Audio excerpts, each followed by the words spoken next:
정의가 흐르게 하라. 아모스 5장 24절 말씀입니다.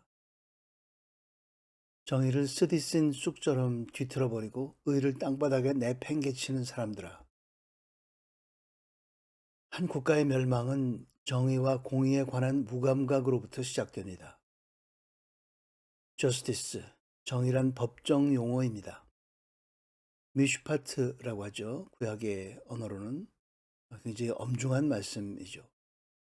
그 정의가 왜곡되면 사회의 모든 것이 틀어집니다. 복음을 막론하고 사법제도는 잘못을 치유하고 억압받는 사람들을 회복시키는 약초와 같은 역할을 합니다. 그렇게 작용하지 못하면 약초는 공동체 속에서 치명적 독이 되고 그 독이 퍼짐으로 비극을 낳게 됩니다. 지극히 상식적인 얘기지만 오늘날 현실에서 일어나고 있는 이야기입니다. 오직 정의를 강물처럼 흐르게 하고 의를 시냇물이 마르지 않고 흐르는 것처럼 항상 흐르게 하라. 오늘 성경 말씀의 배경은 2700년 전에 북이스라엘 여로보암 2세 시대 역사입니다. 경제적으로도 가장 고도 성장을 이루었을 때입니다. 일관적으로 사회는 아무 문제 없어 보였지만 하나님의 눈에는 도저히 용납할 수 없는 안타까운 일들이 벌어지고 있었습니다. 왜곡된 정의. 옳고 그름이 가려져야 할 곳은 법정입니다. 사회의 악한 구성원, 돈이나 영향력이 없는 사람들은 사회의 약한 구성원이죠. 억압으로부터 보호받고 법에 따라 공정함을 찾을 수 있는 그런 곳이 바로 법정이었습니다. 그런데 한 부류의 사람들은 의로운 증인을 미워합니다. 그들은 법원을 통해 불법적으로 이익을 취하려는데 증인은 무고한 자를 변호하고 진실을 말하기 때문에 그들을 미워하고 싫어하는 것이죠. 판사가 있습니다. 그런데 판사가 불법적 이익을 취하려는 측으로부터 뇌물을 받고 자신에게 이익을 주지 않는 측에게 부당함을 겪게 합니다. 잘못된 판결이고 왜곡된 정의이죠. 판결은 일과성 사건으로 끝나지 않습니다. 판결의 정신이 훼손되면 사회의 부정을 장려하는 그런 역할을 하게 됩니다. 무서운 일입니다. 악은 확장성과 전염성이 있고 악에는 자정 능력이 없습니다. 마치 어둠에선 광합성이 없는 것과도 비슷합니다.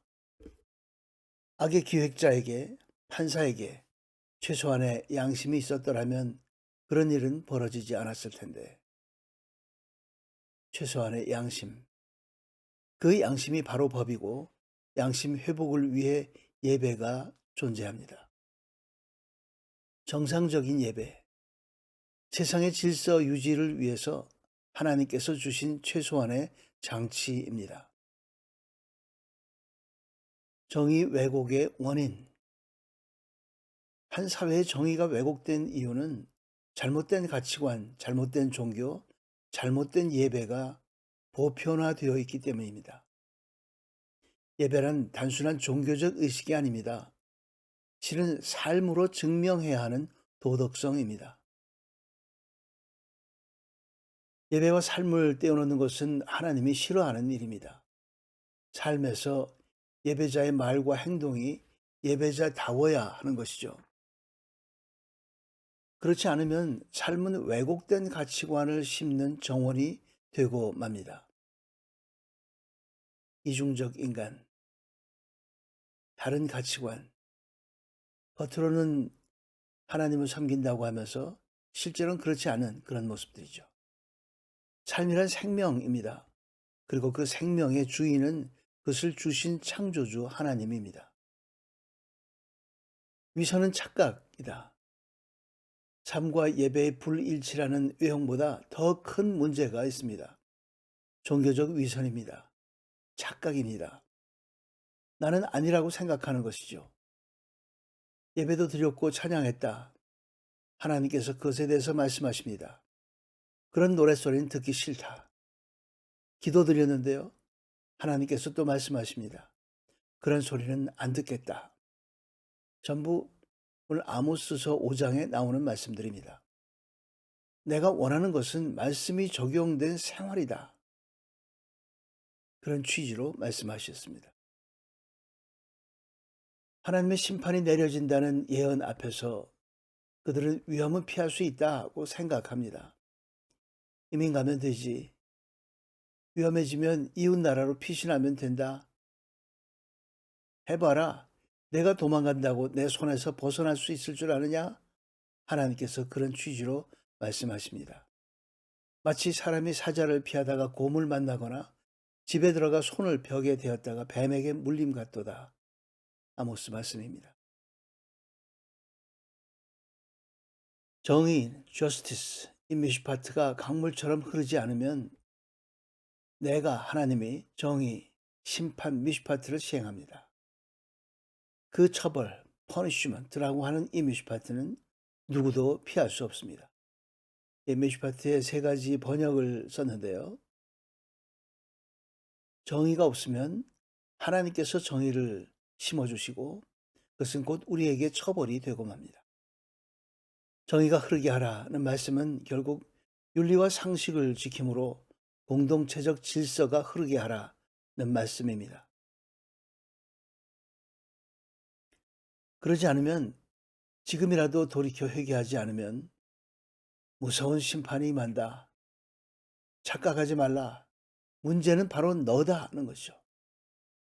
신앙인이라고 하는 간판 뒤에 숨은 위선자인 너다. 당신의 생활 방식은 하나님의 마음을 보여주나요? 우리는 우리 자신을 돌아봐야겠습니다. 우리의 삶은 하나님의 마음을 보여줄 수 있나요? 혹시 내 이익과 내 만족이 우선은 아닌가요? 오늘 백주대낮에 벌어지고 있는 이 불공정한 일에 무관심하고 눈 감고 있음이 그것은 마땅한 일일까요?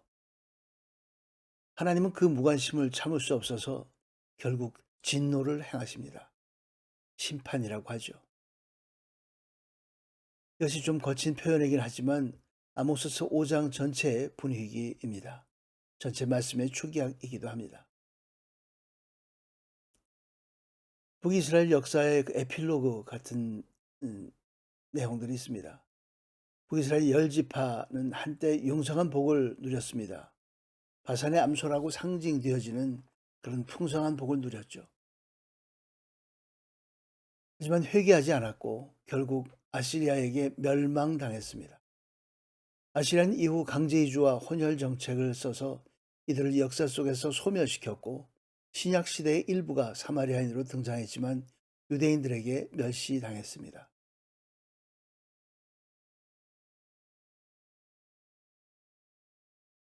이들은 정의에 외면함으로써 그런 비극을 맞이하게 되었습니다. 2025년 대한민국, 공산당 치하의 중국 농민들이 한국에 와서 농사도 짓고 정착하며 혼혈 사회를 만들려는 계획이 드러나고 말았습니다. 동북아시아의 폭풍이는 소용돌이 역사 속에서 우리나라 신앙인들은 생명을 주신 분과 어떤 방식으로 온전한 관계를 가질 것인가? 우리는 우리 자신을 돌아보고 생각해 봐야 합니다. 오늘 본문 말씀에 다 답이 들어가 있습니다. 정의가 강물처럼 흐르게 하라. 함께 기도하겠습니다. 우리 생명의 주인이신 아버지 하나님, 각자를 부르신 부르심을 가슴에 안고 그에 합당하게 주어진 환경에서 빛으로 살게 하여 주옵소서. 매일 주시는 능력의 말씀으로 내가 먼저 회개하며 변화되게 하옵시고 말씀으로 또한 세상을 변화시킬 수 있도록 인도하여 주옵소서. 나라의 긴급한 기도에 응답하여 주옵시고 우리를 악에서 구하여 주옵소서. 예수 그리스도의 이름으로 기도드리옵나이다. 아멘. 끝까지 시청해 주셔서 감사합니다. 오늘 본문에 대한 참고 자료 드리고요. 질문 있으시면 이메일이나 문자로 보내주시면 감사하겠습니다. 감사합니다.